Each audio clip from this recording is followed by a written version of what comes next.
হাসরে যেদিন আমার বিচার করা হবে, যেদিন আমাকে দাঁড় করানো হবে। ভাইরে ভাই, কতটা মাটির মানুষ হলে এত বড় মাপের মেগাস্টার হয়েও ছিন্নমূল মানুষের সাথে মিশে যে ইফতার বিতরণ করছেন শাকিব খান নিজে।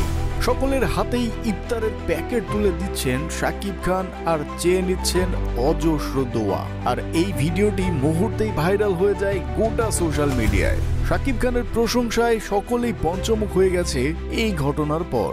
সকলেই বলছে শাকিব খান একজন মাটির মানুষ। তবে জানা গেছে এই ভিডিওটি আরো কিছু বছর আগের ভিডিও। তবে এটিও জানা গেছে শাকিব খান প্রথম রোজা থেকেই গরিবদের দান করা শুরু করে দিয়েছেন অলরেডি। তবে সেটা খুবই গোপনে, কেননা লোক দেখানো কোনো দান আমাদের মেগাস্টার করতে চায় না। তো দর্শক, আপনাদের কাছে কেমন লাগলো শাকিব খানের এই মহৎ কাজটি অবশ্যই কমেন্টে জানাবেন।